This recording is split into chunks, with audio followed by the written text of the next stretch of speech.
Get ready to be inspired by the people, stories, and opportunities in Africa. We're a global community of Africans and friends of Africa with no boundaries. Together, we celebrate the continent's successes and help provide solutions to some of its greatest challenges. Impact Africa airs live every Sunday at 9 a.m. Eastern Time, 1 p.m. GMT at listenvisionlive.com. You can also catch previous episodes on iTunes and on the show's website, impactafricaonline.com. Connect with Impact Africa on Twitter and Facebook at @UImpactAfrica.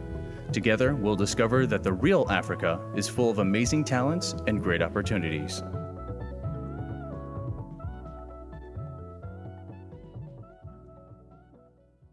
Support for Impact Africa comes from Our Financial Coach, ranked among America's 11 best financial coaches on the web at ourfinancialcoach.com. United 4Kids Foundation, committed to healing the world one child at a time. On the web at united4kidsfoundation.org. Frad Consulting, planning and designing services where you are always in good company. On the web at fradconsulting.com.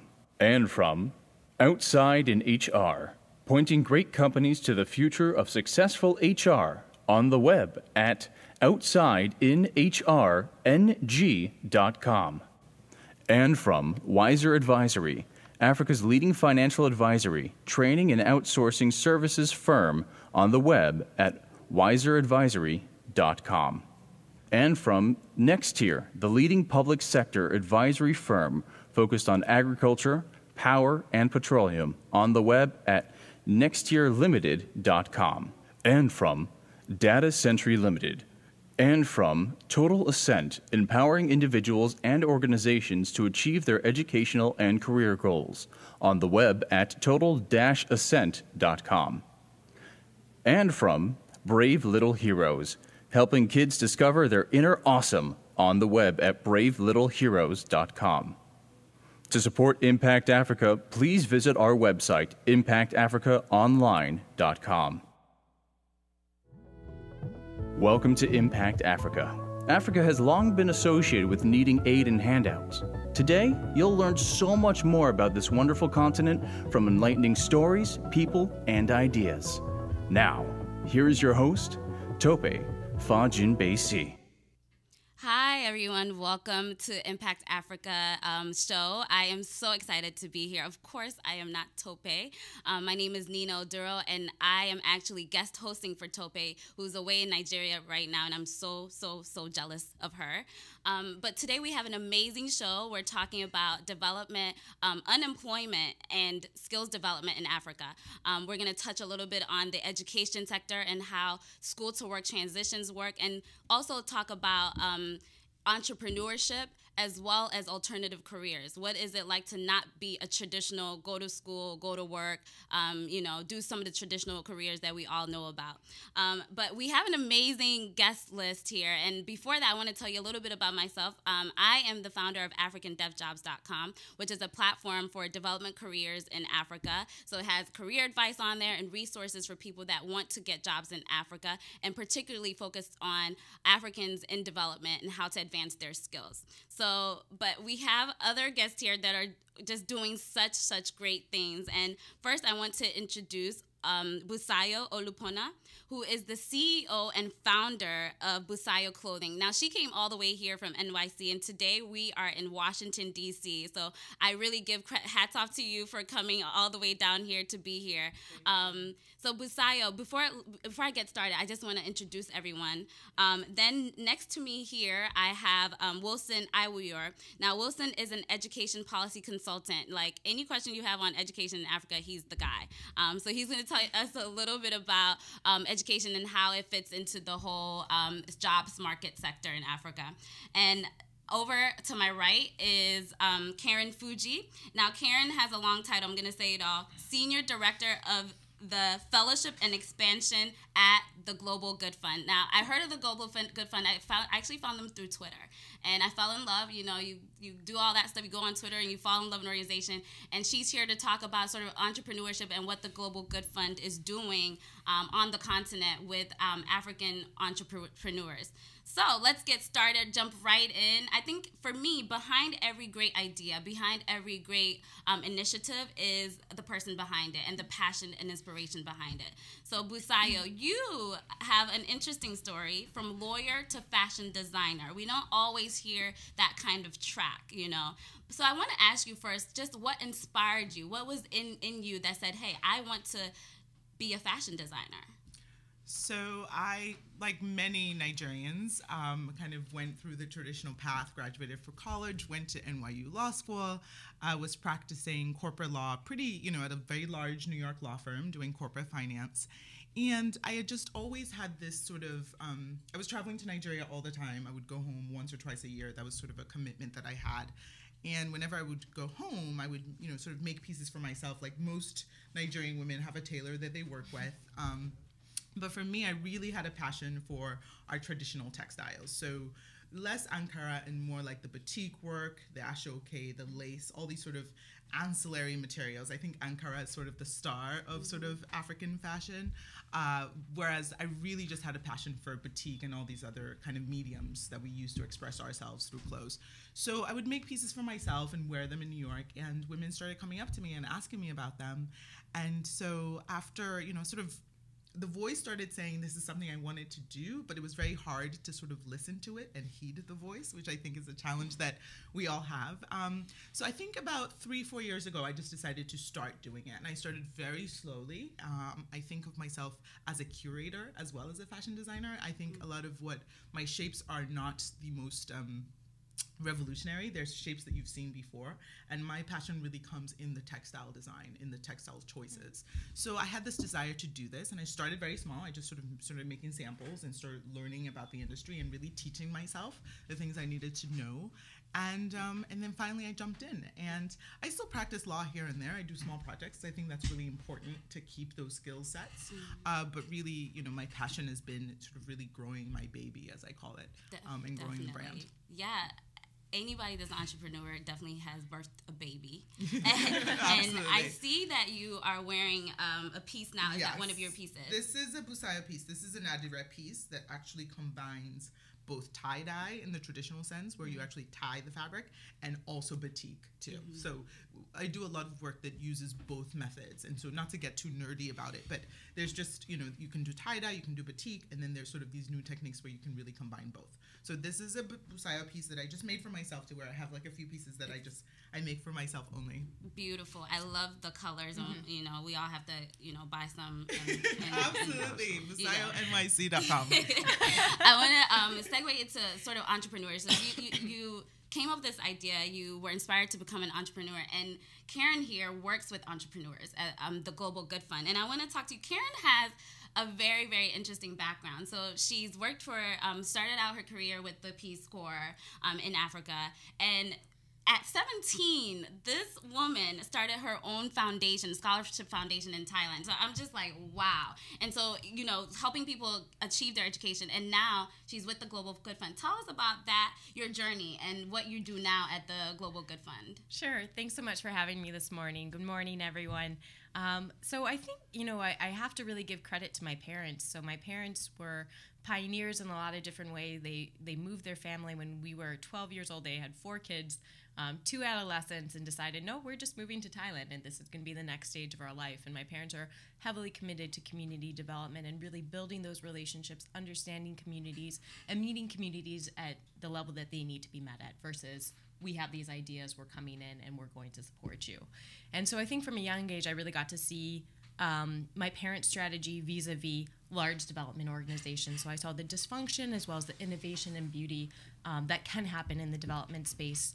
And I really became committed to this idea of linking development with sound economics, good business models, as well as innovation, and truly believing that people, locals, can really resolve their own problems if you empower them. And so that's kind of been the underlying theme that has guided, first the Scholarship Fund Initiative, then on to my work in the Peace Corps. So I actually segued away from kind of microfinance, which was the original inspiration, and ended up working really at the local level, figuring out what are the development structures that are here already, what's working, what's not working, how do we work with the community to really develop a solution that they can own that is useful for them. So developed a cooperative management model that really benefited a lot of agricultural, strongly women entrepreneurs, and then transitioned to the African Development Foundation, where I was overseeing a portfolio of investments. And I think one of the realizations for me was, while I'd been pushing these business models and saying, really good business is the way forward for a lot of communities, so often the thing that was missing was the leadership piece. And so you could have the best business plan, you could have really kind of a monopoly on the market, and yet the reason why business ideas wouldn't succeed was because of the leadership in place. And so the opportunity to architect the Global Good Fund's Fellowship for Leaders was a beautiful transition, and the Global Good Fund really focuses on accelerating leadership development for high-impact entrepreneurs who are using their enterprises as vehicles for social good. And we have a global footprint, so we have entrepreneurs in Asia, Africa, Latin America, and in the US, but we recently have made a major Africa push. Definitely, and we're going to talk all about it because Karin just came back from visiting some African countries, so I want to hear all about some of the work that you're doing. Just like I'm an entrepreneur, so I know that it's not easy. You just need some help, and organizations like Global Good Fund and what you're doing is helping people in Africa get to the next stage. Now, Wilson over here, I think before you can do anything, a sound and quality education is needed, and even as an adult who has had good education, there's never enough skills and training for whatever you want to do. So I want to ask you, Wilson, you do a lot of research in education. What inspired that? So you grew up in Nigeria and and came here. You're working here now, but what inspired that? Why are you so invested in education policy? Thank you so much, Nina, and thanks for having me. First off, when I came to the U.S. About 10 years ago or thereabout, I was very interested in issues of international development to address what are the best ways. I was thinking about the best ways to address some of the issues that I saw in Nigeria, growing up in Nigeria. So I went to study international relations. I started off at the community college level, graduated, then I went to study international relations. And in the course of studying international relations, I still preoccupied myself with the question of what are the best ways to change people's lives and change people's well-being and bring about large-scale economic development.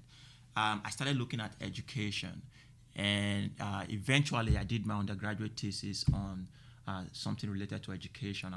Went to Africa, South Africa precisely, to do a research at the African Institute for Mathematical Sciences, because I was looking at continental architecture for education transformation, regional architectures for education transformation. So that took me to South Africa, and I did some research there, came back, and I really felt that, at that point, the best way to really bring about transformation, structural transformation in society, is education, coupled with good government policies and all that. So after my undergraduate education, I went to get a master's degree in international education policy at Harvard. And since then, I have been working in education policy. I am currently doing a consulting job at the World Bank's Global Partnership for Education. And I am still very, very much passionate about education, and I believe that for Africa to solve its development challenges, create jobs and growth, we have to bring about some structural transformation in our education system. Definitely. I think you cannot achieve anything without the education at its base. And I want to preface this conversation with some facts about what's going on the continent. So right now we know that more than half of sub-Saharan Africans' population is under the age of 25.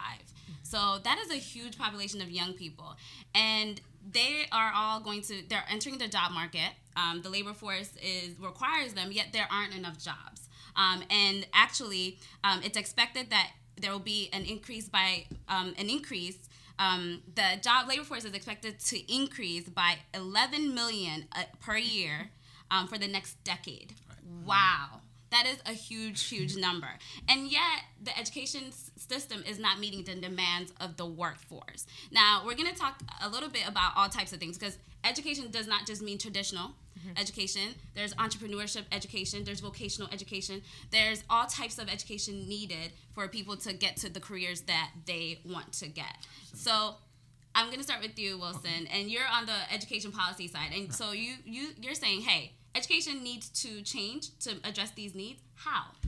I think, first of all, recently the International Labour Organization stated that Africa is going to need to create about 18 million jobs per year for the next decade or so, if they're going to if we're going to solve the unemployment issue in Africa. And education plays a very critical role in this job creation. I think it's about time that African countries elevated education to the status of national security. Education and jobs, actually, to the status of national security. We will be talking about, in most cases, when we're talking about education and job creation, we're talking about higher education. But I want to take it down to basic education, first of all, because we need the kind of basic education that will equip children with not just basic numeracy and literacy skills, reading and writing and math skills, but with critical thinking skills, right? Problem-solving skills, some kind of skills that they would take with them to look at issues around it, to look at problems around them and want to contribute, look for innovative ways to solve some of those problems. Because at the heart of job creation is innovation and entrepreneurship.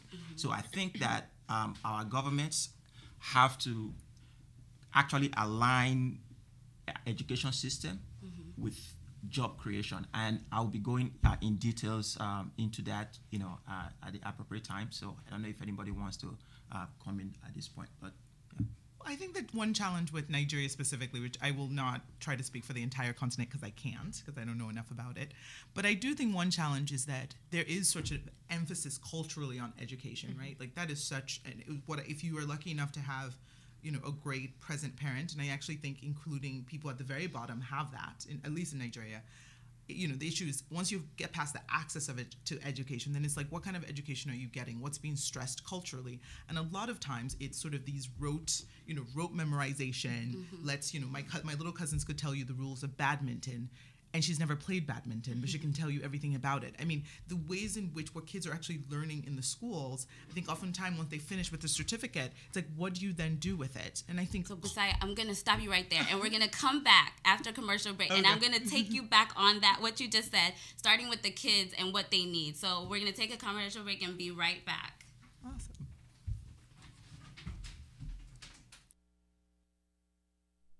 Support for Impact Africa comes from Our Financial Coach, ranked among America's 11 best financial coaches on the web at ourfinancialcoach.com. United for Kids Foundation, committed to healing the world one child at a time. On the web at unitedforkidsfoundation.org. Frad Consulting, planning and designing services where you are always in good company. On the web at fradconsulting.com. And from Outside in HR, pointing great companies to the future of successful HR. On the web at outsideinhrng.com. And from Wiser Advisory, Africa's leading financial advisory, training and outsourcing services firm. On the web at wiseradvisory.com. And from Nextier, the leading public sector advisory firm focused on agriculture, power, and petroleum. On the web at nextierlimited.com. And from Data Century Limited. And from Total Ascent, empowering individuals and organizations to achieve their educational and career goals. On the web at total-ascent.com. And from Brave Little Heroes, helping kids discover their inner awesome. On the web at bravelittleheroes.com. To support Impact Africa, please visit our website, impactafricaonline.com. You are listening to Impact Africa. To connect with the program, please call 1-443-499-2755. That's 1-443-499-2755. You may also send an email to info@impactafricaonline.com or tweet @UImpactAfrica. Now, back to our show.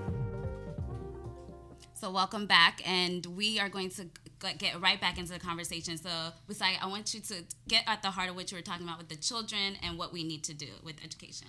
Yeah, I don't presume to have the answer by any means, but as I said, I visit Nigeria quite a bit. Spend a lot of times with my cousins who are young children, and I think we have some great things about our culture. We stress the importance of education. I remember when I was growing up, my dad said, "That's all we know. We don't know anything else. That's all that's all I can give you." And I think that's really powerful, and I think it's really important.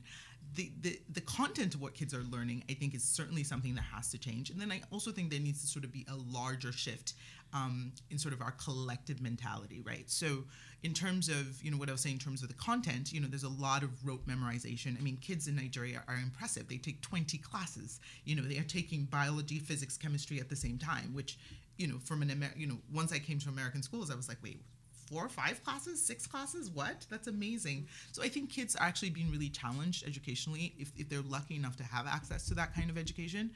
But I think what might be missing is the sort of sense of, entrepreneurship training, right? Valuing that culturally. Like, I think when kids are young, it's like, yeah, you want to be a doctor, you want to be a lawyer, you want to be an accountant. But, we can't, how many lawyers and doctors and accountants can you need? There's so many other things that we need. But we also love to buy. So why aren't we making the things that we're buying, right? So that's for me, just being on the ground, just sort of using my eyes and also making purchases and decisions in Nigeria, you really begin to see how sort of our manufacturing sector is really lagging, right? But there's a lot of capital needed, right? If you want to start, let's say you graduate from university and you want to start a business, it's like, well, you need money, and there's no 24-hour electricity. There's a lot of sort of infrastructure problems that make you wanting to start a business or making your ability to start a business really challenging and difficult. And if it's easier almost to, in terms of your parents and your family, to say, I'm applying for this job, because once you get it, it's like, oh, you have arrived. You are now a fully fledged human being, And I want to take this to Karin, because entrepreneurship, and that's what the Global Good Fund does, sort of helps these entrepreneurs with issues like funding, but also just development. And so how are you helping the African entrepreneurs that have some of the issues that Busayo mentioned? Yeah, great. And I think like both of you guys touch on 2 very important points about access to education and the quality of education.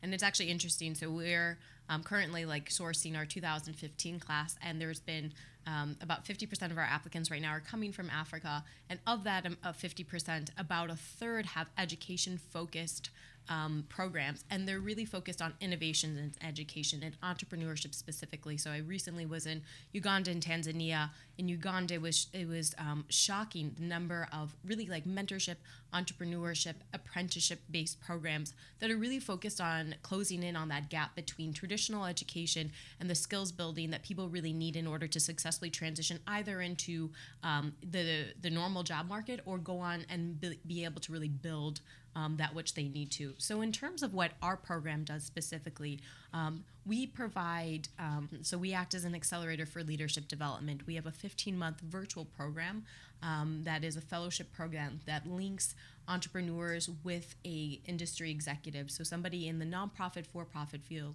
with years of success, both starting, scaling, or running a successful organization, who really understands the role that their leadership in particular has played in the success of their organization and their personal success.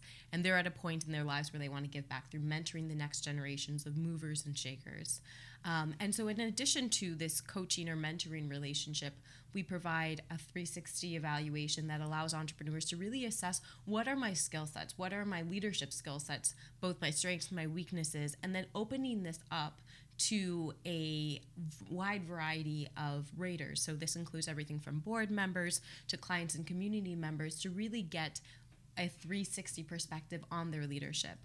We then couple this with leadership development consultants who provide 20 hours of executive coaching with the goal of walking through this huge set of data and then saying, how do we make this feedback actionable? What are the goals that are going to be most important to you and to your organization or your enterprise to really move you guys forward? And then that's where the coach comes in, who then helps the entrepreneur really think about, okay, I'm a co-implementer, or your co-implementing partner, and we're going to really work on helping you, whether it's really kind of hone some of your interpersonal skills, communication skills with your employees, or whether it's really looking at, and I think a common issue for entrepreneurs, empowering team and really giving ownership. I think in every context, that is such a struggle. Once you kind of go beyond the entrepreneur, the founder, the co-founder, and have to start building that team, how do you really harness the talents in your team and really give people a space to be creative and innovative? How do you cultivate that sort of culture within your organization so that you can have long-term success? And then some people are really looking at that whole fundraising issue, like, where do I raise that seed capital? And so our role is also to be, is to be a connector. So we provide $10,000 of leadership development funding, but specific to leadership development. So it's not designed to cover overhead. It's not designed to, really cover working capital, et cetera. There's plenty of accelerators and other funders out there, whether it's angel investors, whether it's accelerator programs, whether it's business plan competitions that can provide some of that important seed capital to get you going. But where we want to provide strategic funding is really around leadership development. So we're saying, especially early stage entrepreneurs, both think that they don't have the time nor the resources to invest in themselves. So you mentioned, how this process of educational development is continuous. And so, some of our entrepreneurs are using part of their funding to take financial management courses, to really work on honing those communication skills, to really figure out how to fundraise more effectively, how to tell their story in a more compelling way. And all those things help, source the capital that you may need in order to really expand operations. I want to say it's really exciting to hear the trends that are happening, that a lot of the entrepreneurs are actually working on solutions to education problems in Africa. But I want to really get at, like, entrepreneurs can't solve all the problems, right? Nope. The public sector, the private sector, the government has to be really, really at the core shaping and driving this. Even with entrepreneurs, as a young entrepreneur, you can't have collateral to get, a loan to start your business. So, it's very hard, and all the barriers, the government holds a lot of power. So I want to talk to you, because you do the policy. What policies, how can you get governments to pay attention more and get this unemployment issue on the agenda, and even to get, curriculum on entrepreneurship in the schools? Absolutely. First off, I would like to say that the question of overhauling education in Africa is very, very central to this discussion and to creating, the 18 million jobs per year. I mean, that's an ambitious goal. So there has to be a big thinking, right? The African governments have to be in on this on a big time. Imagine the economic development, the infrastructural development needs of Africa, right? A lot of cities in Africa are overcrowded, but Africa itself is not overcrowded, right? So we need infrastructures, right, for urbanization on different scales and different levels. And when investing in this infrastructural development, jobs will be created in the process. So how do we retool our education system in Africa, Africa's education system, to train the people with the skills that will be needed for this, massive infrastructural development? And where is the government will, the political will to do it? So those whole issue, I think, could be addressed on two levels.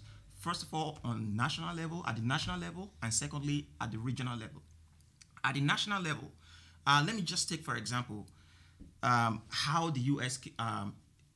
2-year college system, which is the community college system, has been so instrumental to economic development. In the early 20th centuries, when industrialization and urbanization was critically needed in the U.S., especially during the Great Depression, they came up with the idea to make sure that the community college system served the community needs for skills, right? So, training the labor that will be needed in different communities to, help bring about these developments, and they invested the money in it. So at the national level, our higher education is about time that our higher education is retooled in similar fashion. In some countries, you have polytechnics, and they don't even pay much attention to those polytechnics, the way they should be paying attention to them. And those are the avenues to actually train these technocrats, or create an avenue for people that have graduated from universities that need specific skills that will be tailored to jobs. Polytechnics and those 2-year college system models, will play a vital role. The 4-year universities will also play their own role in terms of focus on research and higher development and all that. But the 2-year college system can also play a very critical role, and the government have to have the political will and have to be able to make the right investment, the massive investment that this needs. Then at the regional level, in the 1980s, there was the African governments came together and they came up with the Lagos Plan of Action. The Lagos Plan of Action for Africa development was actually to look at the areas that Africa needs critical infrastructures, agriculture, human development, and all these different areas, and say, okay, they're going to invest in these areas, and they set benchmarks and all that. But that Lagos Plan of Action did not really materialize the way it was supposed to, because the monitoring and benchmarking and all that weren't properly done. What I'm saying is that at this point, Africa needs something along that line that will integrate the educational needs and the job needs and economic development needs, integrate it, and the different countries will have to connect on some levels, and the right amount of money, funds will have to be invested in such development plans. And that will also mean, for example, retooling our ministries of education. Ministries of education are just, in most cases, kind of isolated from other ministries. When you go to some other countries, like some Scandinavian countries, their ministries of education are integrated with science and technology. For example, in Denmark, it's called Ministry of Science, Innovation, and Higher Education. So we have to bring innovation and entrepreneurship into Ministry of Education to train people, to train students that will be equipped with the innovative and entrepreneurial skills and the technical know-how to man our developmental needs. So I like what you were saying about, the key word was like integration. Right. All of this can't be done alone, and everything that we talk about works together. It doesn't work in silos. It doesn't work alone. And I want to bring you to sort of what you said about the skills development of alternative careers, right? So there's an undervalue of polytechnics, the community college system. There's also an undervalue of creative arts, which what you're doing, Busayo. And I want to be honest with you, for Africans, especially what I know about Nigerians and Ghanaians, you say you want to be a fashion designer. Oh my goodness, your parents are going to pass out. Yeah. Right? So I want to just tell us a little bit like what your journey was a little bit, but also what you would say to those wanting to pursue such careers, and how to sort of overhaul and change the mindset of what we see as traditional careers and what we value. So I'm going to go back a little bit to some of what Wilson said too. So I'm going to cheat in my answer. I think that I had the opportunity to go to Yaba Tech, which is in Lagos, which is one of these polytechnics that Wilson's talking about, and just was walking around and looking at the work that the students were creating. And the work was amazing. I mean, these are 18, 19, 20-year-olds and really creating really beautiful, if it was textile artists, if it was sort of painters or more visual artists. I mean, the work was amazing amidst, a place that, it's a great school, but the lack of resources was also obvious, and the ways in which the kids were having to sort of given this talent in an American context, I could only imagine what these kids could do. So in terms of my own journey, I think that, my right brain works, right? Like I can be, I'm a great lawyer. I know, sort of in terms of really having the technical skills that it takes, but there's also this creative side, right? And I think for me personally, it was just that was something I couldn't ignore. And it was also an opportunity wanting to go back to Nigeria on a sort of regular basis and really become reintegrated into that society. And the best and easiest way for me to do that was through entrepreneurship, right? I'm going to stop you there. And when we come back, I want you to move on and tell us a little bit more about what you're talking about your journey, and sort of how other people and how we can change the mindset of our parents and the generations before us to talk about alternative careers in a different way. So let's take a commercial break and come back. Support for Impact Africa comes from Our Financial Coach, ranked among America's 11 best financial coaches on the web at ourfinancialcoach.com. United for Kids Foundation, committed to healing the world one child at a time. On the web at unitedforkidsfoundation.org. Frad Consulting, planning and designing services where you are always in good company. On the web at fradconsulting.com. And from Outside in HR, pointing great companies to the future of successful HR. On the web at outsideinhrng.com. And from Wiser Advisory, Africa's leading financial advisory, training and outsourcing services firm. On the web at wiseradvisory.com. And from Nextier, the leading public sector advisory firm focused on agriculture, power, and petroleum. On the web at nextierlimited.com. And from Data Century Limited. And from Total Ascent, empowering individuals and organizations to achieve their educational and career goals. On the web at total-ascent.com.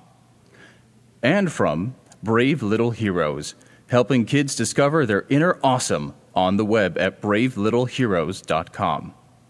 To support Impact Africa, please visit our website, impactafricaonline.com.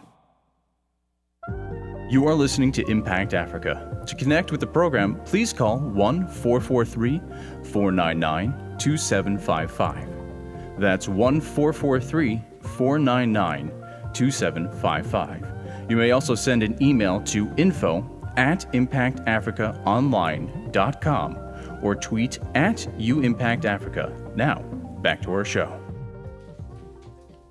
Hi, and we're back on Impact Africa show, and I am really excited. We're about to do a segment called Afrotunities, which is a segment that I, as African Dev Jobs, my organization, sponsor. So each Sunday, we sponsor a segment where someone from the African diaspora or working on an organization that works in Africa calls about an opportunity that you can become a part of, you can, gain from. So we have today on the phone Yvonne Karuba from the World Bank Young African Society, and they're having an event that I think everyone should really, try to be a part of. So Yvonne, are you there?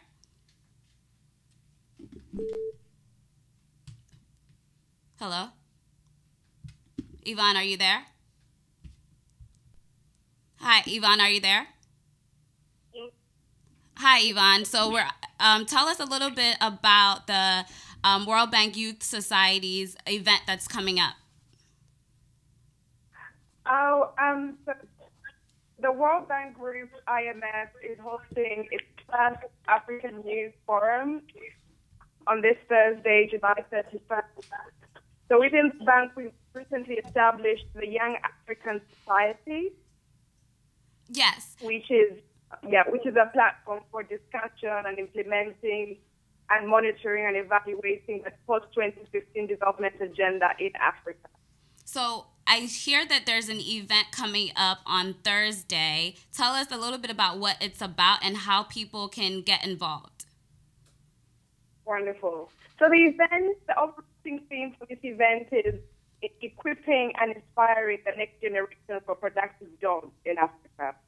And there will be a specific focus on 4 areas: health, good governance, education, and entrepreneurship. Awesome. And this is very important because we would like to have as many voices of young people in Africa on what's working, what's not working, what could be done to improve things. And right now, registration is still open on Eventbrite. So tell us about how people can register and if they need to have any qualifications to attend. Wonderful. So we have a website right now called www.africabusinessforum2014.com. Can you repeat that? www.africabusinessforum2014, one word, .com. Definitely. And the event is free of charge. And I hear it's going to have a lot of amazing speakers that are youth, African youth that have done tremendous things in tackling issues of education, employment, and entrepreneurship. Is there one, could you mention some of the names that will be speaking? Definitely. So we have a few Yali fellows that will be participating on the panels. We have His Excellency the Ambassador of Cameroon to the U.S. We have the Minister of Youth in Sierra Leone speaking, participating on the panel. And Elikia, my colleague, is on air. Which other high-level speakers we have? So thank you. Hi, Nina. Hi, Elikia. So I want to mention that Yvonne and Elikia are the co-founders and presidents of the Young African Society at the World Bank and IMF. So they're doing amazing things. They put this amazing event together, which I will actually be speaking at on a panel. So I'm excited this Thursday. What time? From 8 a.m. to 6. So 8 a.m. to 6. And Elkia, could you tell us where people can register one more time? People can register at www.africabusinessforum2014.com. Great. So thank you so much, everyone. So that was Afrotunity. So thank you, ladies. And please check out the forum and, be a part of the conversation. Don't be left out. If you have something to say about Africa, African youth, and what's going on right now, be a part of the forum. Thank you, ladies. Thank you. Thank you. And just to know, there will be a live stream. So if you're not able to be here in person, please participate virtually. Send your questions in advance and keep engaged. Great. And where can they follow you on Twitter? Right now, they can follow WBG Africa Region. Repeat that, Yvonne. WBG, that's group. Okay. Africa Region. Great. So it's WBG YAS. So at WBGYAS. Thank you, ladies. Thank you. Thank you so much. Great. So we're going to get back to the conversation. And Busayo, we were on you, and you were telling us about the alternative careers and how generational-wise things need to change. So I think, my point, I've been talking about my visit to Yabatech, and what blew me away, Yabatech is in Lagos, and what blew me away really was the talent of the kids and just really thinking, if they lived in the States, right? What could they, but then that thinking has to change because they don't live in the States, they live in Nigeria, and they're incredibly gifted, right? But society and culturally, we still, it's like, well, you want to do what? You want to make clothes, you want to make shoes, you want to make whatever. But what's also needs to happen, right, at the end of the day, is that there's this huge consumer base that is growing within the continent. If we as young Africans do not service them, somebody else will come and do so. And at the end of the day, our Nigeria, right, our population is growing to 400 million. And these are people that are going to need shoes, that are going to need clothes, that are going to need things to, soap, all of these things. And as I said, if we don't create those things, other populations will come in and create it for us. And it's already happening, right? So, this sort of conversation that's happening around the continent and the rising giant, it's amazing and it's brilliant. And my concern is, how can us as Africans be the primary beneficiaries of that conversation and whatever comes out of that conversation? Whether or not it's actually real, I think is also questionable. Some people are saying, this is sort of overblown. But yes, we're having these fast GDP growths, but how can we as young people, especially this under 25 population we're talking about, how can they get to the point where they're creating small enterprises and in some cases scaling them up to larger enterprises to take advantage of the growth in the population? So how do we change our parents' mindsets? How do we transform the cultural mindset? I think a couple of things. I think nothing convinces like success, right? Obviously. But I think before you get to that point where your parents or the culture, sort of declares you successful, I think there is something to be said for this need that, first of all, a recognition that not all of us can work at an oil company. And frankly, that resource is going to run out, right? So I think the same mindset that will, that sort of can cause you to, want to become a fashion designer is the same thing around agriculture, becoming a farmer. Like, nobody wants to do these things because they're hard. It's a lot easier to get a job and go to work every day. It is easier than to be an entrepreneur. It's just easier. And some people, and not everybody has that entrepreneurship bone in their body. I think it's something that you really have to work on every single day, because sometimes there's no time off. Like, you're always working, right? Like, when you're not working, you feel like there's something else you could be doing. And I think that feeling is actually really, really difficult for people. So I'm not saying that everybody needs to be an entrepreneur, but I do think that these sectors that have been neglected, the creative sector, I think the same argument could be applied to the agricultural sector. At the end of the day, necessity is going to require young Africans to take charge of this. And as I said earlier, if we don't take control of this segment, listen, we need shoes to wear, and I promise you the shoes can come from all around the world. If we're not making them, somebody else will. So it's really, I think, part of what you were saying about the government needs to do this, the government needs to do that too. The challenge for me, is look at these poor girls that have gone missing. Governmental will in an emergency, at least for Nigeria, which is really all I feel authorized to speak on, because that is, what I know. We have to stop relying on them, because I think our leadership and what you're talking about earlier in terms of your work, it really does show, I think, on a macro level, what happens when you have failure of leadership. It's really our countries, right? You wanted to jump in? Yes, I completely agree with you, Busayo. But what I was talking about when I meant the government coming in is, how can we bring about innovative thinking in governance and management, so that government can create the enabling environment for ideas, for innovative entrepreneurial ideas of individuals, of youth to thrive, right? Create the enabling environment to kind of creating some public-private partnership for funding for these initiatives. Create government policies that and invest in infrastructure that will, make sure that somebody that wants to go into agriculture can deliver their finished, their products to the cities, and add some values, do some value added on the continent. And if we look at cell phones, for example, I keep thinking, how do we do to the education sector and other developmental areas what the cell phone has done to the communication sector in Africa? Okay, the government created a policy, right, and made some initial investment, but they were not the one who were the entrepreneurs, but they created that investment and policy environment that made the whole initiative to thrive. But look at where we've taken cell phone today. In Kenya, they came up with so many innovations around the cell phone, mobile money, mobile banking. And it has so many spillover benefits in other sectors, in health sector and so many other sectors. But initially, the government has to, that innovative thinking in management, in governance has to come in to say, okay, we're going to invest massively in this area and create the And I definitely environment. agree with that. It takes a shift in mindset, even for the governments. And I think also it takes fresh people. It takes new leaders.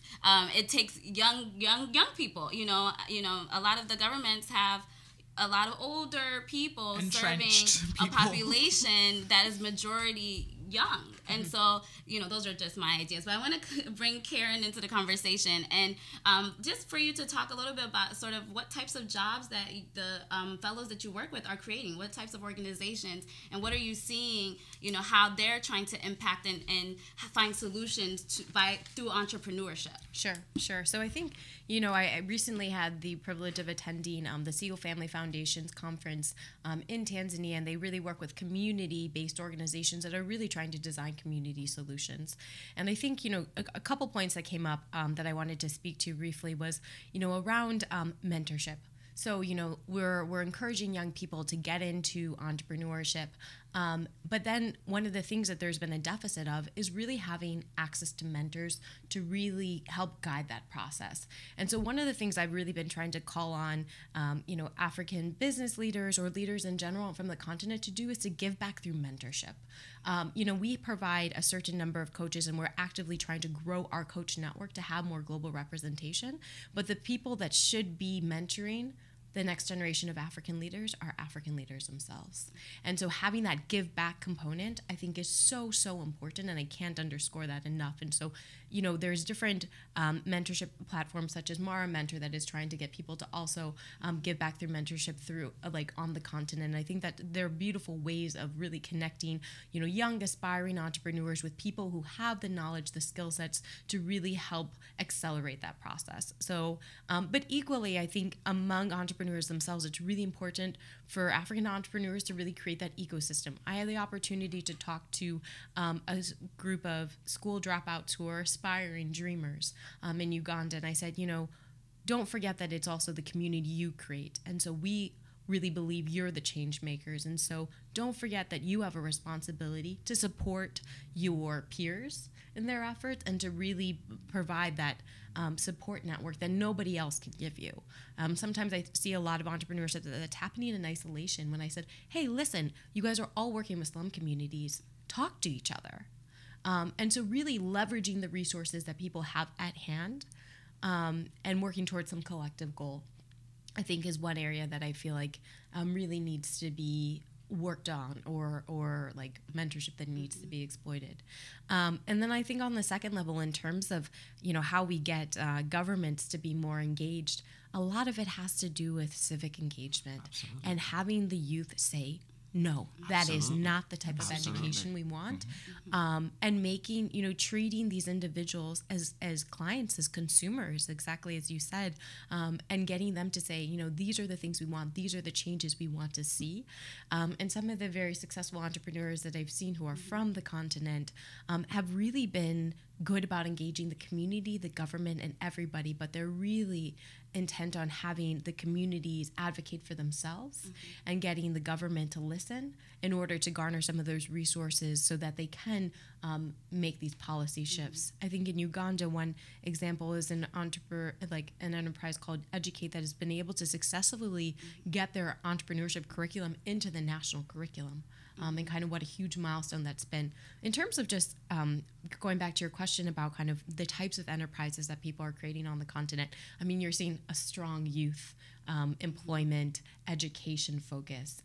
You're also seeing strong agriculture focus, which is really interesting to see. So I think, to address the issue about having all these food products that are imported in countries where there's an agricultural surplus makes zero sense. And so individuals who are trying to transform a lot of that agricultural surplus and add value to it and then really create markets around that, I think has been a really great initiative, because I think around clothing and food, those are two areas where you're seeing massive imports when really most of the content should be net exporters. So I think those are two overall trends that I'm seeing kind of in the Africa entrepreneurship space. We have a range of entrepreneurs who are, very early stage. And when I say early stage, I mean like 1 to 2 years into operation, and then people who have been in business for 6+ years. So Brukdi from Ethiopia runs an organization or an enterprise called WizKids, which is an educational TV program that is designed to really get children in rural areas, children everywhere, to have access to quality programming through TV, a medium that they're consuming anyway, but they're watching junk, to be honest. And so creating a vehicle that actually is engaging for kids and isn't just, your traditional textbook sort of approach. Now, Karin, how can people get involved? Like, how can people apply to become a fellow? What's the process? Yeah, great question. So we're actually closing our 2015 applications on August 1st. So it's a little bit late for the August 1st round, but I encourage people, we will open up the applications again come end of September. And this will be looking at our January 2016 class. So for January 2015, we are bringing on 10 fellows, and then 2016 will grow that number gradually. All the information can be found on our website at www.globalgoodfund.org. And we have a pretty built-out media presence, so finding us on social media is also another way to track down the information. and the process starts there. So it is a 3-part application process. Great. And I definitely encourage people to look into it. I think you guys are doing some amazing work. Thank you. And anything to help entrepreneurs be sustainable, because most people that start businesses don't succeed. And so, Busayo, just looking at you and what you're doing, it's very very inspiring.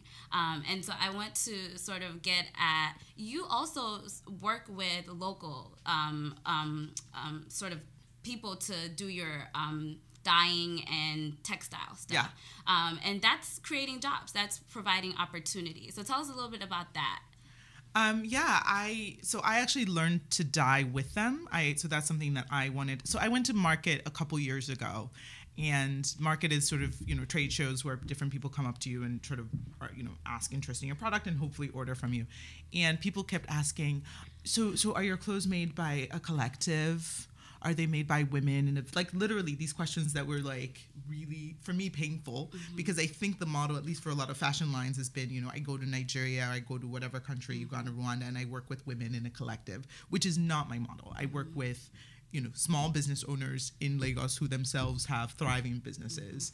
And, and that's my model, and I think that kind of collective idea that I'm somehow helping them, right, is incredibly flawed, because the value added oftentimes is from them to me, right? I don't sew, right? Like I don't know how to sew.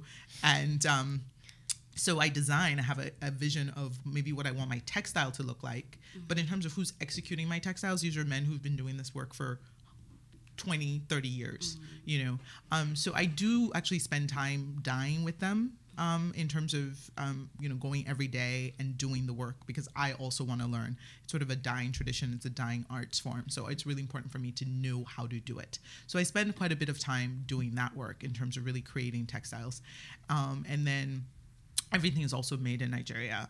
But in terms of, I think one thing that I hope comes across is that there is so much hustle happening, right, throughout the continent, right? There's so many hustlers. And I think even many Nigerians with the jobs at the banks and the jobs at the oil company have a side business that they run on the side. And I think that the challenge is really scaling and getting it to a point where they're, able to service the entire country or a segment of the country. So I hope that I personally hope I didn't give the perception that people are not doing anything, because I actually think that, there's sort of all sorts of businesses that everybody really in Nigeria has, which I think is really powerful and really great. I think the challenge is in scaling. But for me, it was really about me getting the dyeing skills, me understanding what goes into making the product, right? As opposed to I just bought this fabric in the market and I can argue to the last cent, but I don't know how much work went into making it. So once I started learning how to dye, it really changed the conversation in terms of how I did my business. And I also wanted to be able to leave, to have skills of my own of being able to create, start with a piece of white fabric, and at the end of it, being able to create something like what I'm wearing. That's important to me. So the value added in this kind of skills exchange, right? Because I think a lot of times the conversation is, I go to Africa and I help them. I bring skills to the women in the collective. And I'm like, what skills are you bringing to the women in collective? Do you know how to sew? Do you a lot of these are really talented people. So the skill exchange is really in both directions, right? Like I can kind of bring, a Western customer would want the inside of their clothes to look as nice as the outside of their clothes, right? Which when I was, younger, it's like the inside doesn't matter. Let's just make sure the outside looks good. You probably know from your experiences with tailors. I love what you're saying about sort of, it's a give and take. You're not imparting anything on them. No. You're learning from them, and you're also growing yourself. And that is a process. But I want to say, look, people have to get your clothes. People have to know what you're doing. Yep. Where can they get in touch and find what your clothes and basically spend money on this? Because we have to be wearing this. Please do. So I can be found online. My line is in a few stores throughout the country, but I will also, it's easier to find me online, busayonyc.com. Once again, busayonyc.com. I'm on Twitter at busayonyc. So Busayo is BUSAYO NYC. I'm on Twitter and Instagram under those names. And if you live in New York City, I much prefer to meet you in person. So send me an email. We can meet up and have an appointment at my studio. I'll come to you. Absolutely. Even from DC. I'm coming. Absolutely. So look out for me. I schedule appointments in my studio all the time. So. Now, Wilson, education policy, so critical. What can young people do now? what can people do now to get this sort of school-to-work transition on the government's agenda? Karin mentioned earlier, people have to be engaged in terms of civically engaged. People have to, apart from pushing their own agenda, their own entrepreneurial agenda, they also have to understand that their own initiatives, their innovation and entrepreneurial ideals would gain better currency if the government facilitates the right ecosystem that is needed for that. People have to get politically involved. They have to get involved in governance and in management, and they have to hold their politicians accountable and make sure that the right investment is made in the right infrastructure. Africa needs tons of bridges, tons of railway systems, tons of power communication system to make sure that people like that Busayo is working with, they can get their products to other places in the African markets. 11%, that is the level of intra-Africa trade, right? Imagine trade among African countries, only 11%, okay? Compared to other regions that are at 70-something percent, 60-something%. If the government make the right connection and right policy and right investment, people that Busayo works with will be able to get their products into the other African markets and make a lot of money. How can people get in touch with you? How can people continue this conversation with you? You can contact me on Twitter at Wilson Aiwuyor, my first and my last name at Wilson Aiwuyor. You can also reach me at wilsonaiwuyor@gmail.com. Awesome. How do you spell Aiwuyor? Aiwuyor. Aiwuyor. Definitely. I want to say this has been a brilliant conversation, and I think I loved what you ended with, which is basically saying, look, every challenge, it's an opportunity. Looking at challenges as opportunities allows us to be innovative, to be creative, and to find the solutions instead of dwelling in the issue. Absolutely. And I think that's what this table is all about. That's what this show is all about. And I'm so glad and happy that we've gotten such great voices. I'm inspired, so I hope everyone watching today is inspired as well. Apply to the Global Good Fund, talk education with Wilson, and buy some of Busayo's buy clothes. Some dresses, go please. to www.africandevjobs.com and find yourself a job. So thank you very much. Have a great rest of your Sunday, and tune in next Sunday. Impact Africa comes from Our Financial Coach, ranked among America's 11 best financial coaches on the web at ourfinancialcoach.com. United 4 Kids Foundation, committed to healing the world one child at a time. On the web at united4kidsfoundation.org. Frad Consulting, planning and designing services where you are always in good company. On the web at fradconsulting.com. And from Outside in HR, pointing great companies to the future of successful HR. On the web at outsideinhrng.com. And from Wiser Advisory, Africa's leading financial advisory, training and outsourcing services firm. On the web at wiseradvisory.com. And from Nextier, the leading public sector advisory firm focused on agriculture, power, and petroleum. On the web at nextierlimited.com. And from Data Century Limited. And from Total Ascent, empowering individuals and organizations to achieve their educational and career goals. On the web at total-ascent.com. And from Brave Little Heroes, helping kids discover their inner awesome. On the web at bravelittleheroes.com. To support Impact Africa, please visit our website, impactafricaonline.com. Thank you for tuning in to Impact Africa. Please join us again next Sunday at 9 a.m. Eastern Time, 1 p.m. GMT at listenvisionlive.com. Have a good week and keep impacting Africa.